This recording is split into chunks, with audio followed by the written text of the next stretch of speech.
ज्ञान का अनुभववादी सिद्धांत विषय और वस्तु को, सब्जेक्ट एंड ऑब्जेक्ट को पूर्णतया विच्छिन्न, एक दूसरे से भिन्न अस्तित्व रखने वाले पदार्थ मानते हैं। एम्पिरिसिस्ट के अनुसार इंद्रियों के विषय वस्तुओं के रूप, रस, गंध, स्पर्श और शब्द से उत्पन्न अनुभव की तरह ही तथ्य, डेटा भी अध्ययन करने वाले पर बाहर से प्रभाव डालते हैं और ये तथ्य अध्ययनकर्ता की चेतना से स्वतंत्र अस्तित्व रखते हैं। इन तथ्यों को ग्रहण करने की प्रतिक्रिया निष्क्रिय रूप में संपन्न होती है, जैसे कि हम संसार में अस्तित्वमान वस्तुओं को स्वीकारते हैं। आंकड़ों, डेटा को प्राप्त करके वह उनके आधार पर अध्ययन के लिए सक्रिय होता है। अनुभववादी संप्रदाय के इतिहासकारों द्वारा लिखी एक अच्छी मगर सोद्देश्य पुस्तक on Oxford charter English dictionary में इन दोनों प्रतिक्रियाओं के अंतर को स्पष्ट किया गया है। उसमें तथ्य की परिभाषा यूं दी गई है: अनुभव के वे आंकड़े जो निष्कर्ष से भिन्न होते हैं, अर्थात अनुभव के आंकड़े स्वाभाविक रूप से व्यक्तिपरक होते हैं जो व्यक्तिगत धारणा और पूर्वाग्रहों से प्रभावित हो सकते हैं, जबकि निष्कर्ष डेटा विश्लेषण और बौद्धिक तर्क पर निर्भर होकर अधिक वस्तुनिष्ठ होने का लक्ष्य रखते हैं। अनुभव प्रत्यक्ष अवलोकन होते हैं। निष्कर्ष में उन अवलोकनों की व्याख्या करना और उनसे निष्कर्ष निकालना शामिल होता है। एक ही अनुभव की व्याख्या व्यक्ति की पृष्ठभूमि और दृष्टिकोण के आधार पर अलग अलग तरीके से की जा सकती है, जिससे भिन्न भिन्न निष्कर्ष निकलते हैं। इसे हम इतिहास का सामान्य दृष्टिकोण कह सकते हैं। इतिहास में हमें जांचे परखे तथ्यों का एक संग्रहित रूप मिलता है। इतिहासकार को ये तथ्य दस्तावेजों, हस्तलेखों आदि से मिलते हैं। ये सब तथ्य मछुआरे की पटिया पर पड़ी मछलियों की तरह होते हैं। इतिहासकार उन्हें इकट्ठा करता है, घर ले जाता है, पकाता है और अपनी पसंद की शैली में इन तथ्यों को परोस देता है। एक्टन ने तथ्यों को बिना नमक मिर्च के परोस दिया था क्योंकि उसकी रुचि सादगी की थी।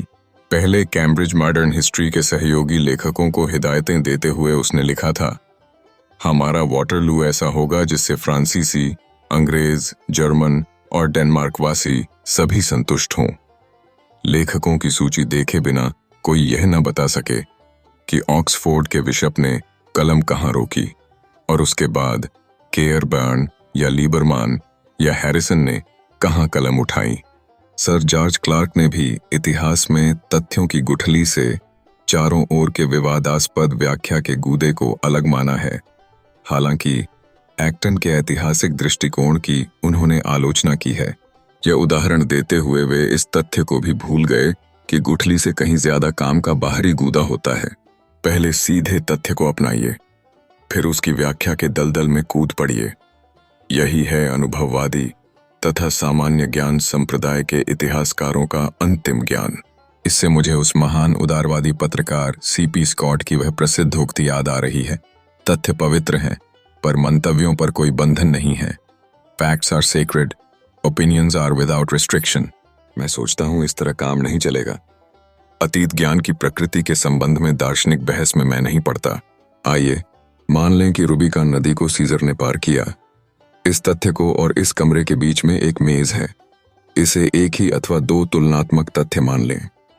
हम यह भी मान लें कि ये दोनों तथ्य एक ही तरीके से हमारी चेतना में प्रवेश करते हैं। साथ ही एक ऐसे व्यक्ति की कल्पना करें जो इन दोनों को जानता है और इसका उनसे समान वस्तुगत चरित्र वाला संबंध है। मगर इतनी अस्पष्ट तथा असंगत कल्पना के बावजूद हमारा तर्क एक कठिनाई में फंस जाता है। कठिनाई यह है कि अतीत के सभी तथ्य ऐतिहासिक तथ्य नहीं होते और न ही इतिहासकार उन्हें तथ्य के रूप में स्वीकार करते हैं। ऐतिहासिक तथ्यों को अतीत के दूसरे तथ्यों से अलगाने का क्या आधार हो सकता है? ऐतिहासिक तथ्य क्या है? यह एक महत्वपूर्ण प्रश्न है जिस पर हमें ध्यान से विचार करना चाहिए।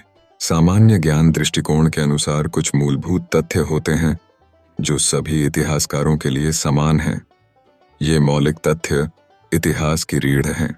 उदाहरण स्वरूप यह तथ्य कि हेस्टिंग्स की लड़ाई 1066 ईस्वी में लड़ी गई। पहली बात तो यह कि इतिहासकार मूलतः इस तरह के तथ्यों से नहीं उलझता। निश्चय ही यह जानना महत्वपूर्ण है कि हेस्टिंग्स की लड़ाई 1066 ईस्वी में लड़ी गई, 1065 ईस्वी या 1067 ईस्वी में नहीं, और यह भी कि वह हेस्टिंग्स में ही लड़ी गई, ईस्टबोर्न या ब्रिटेन में नहीं लड़ ही गई। निश्चय ही इतिहासकार को चाहिए कि वह इस तरह की सही जानकारी रखे। मगर जब इस तरह के मुद्दे उठाए जाते हैं तो मुझे हाउसमान की एक सूक्ति याद आ जाती है कि यथा तथ्य होना एक दायित्व है, कोई गुण नहीं।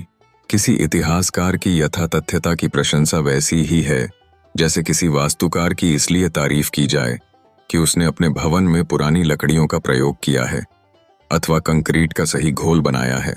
यह तो उसके काम के लिए एक आवश्यक शर्त है, यह उसका कोई वास्तविक कार्य नहीं है। इसी तरह के मामलों में इतिहासकार को इतिहास के सहायक विज्ञानों, वास्तुकला, शिलालेख, मुद्रा शास्त्र, कालक्रम विज्ञान पर निर्भर रहने का हक होता है।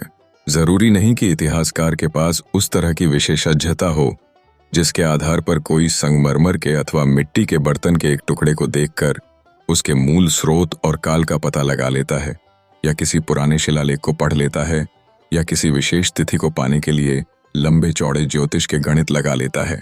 तथाकथित मूलभूत तथ्य हर इतिहासकार के लिए समान होते हैं और उसके लिए कच्चे माल की तरह होते हैं। वे इतिहास का कच्चा माल नहीं होते, बल्कि इतिहासकार के लिए कच्चा माल होते हैं।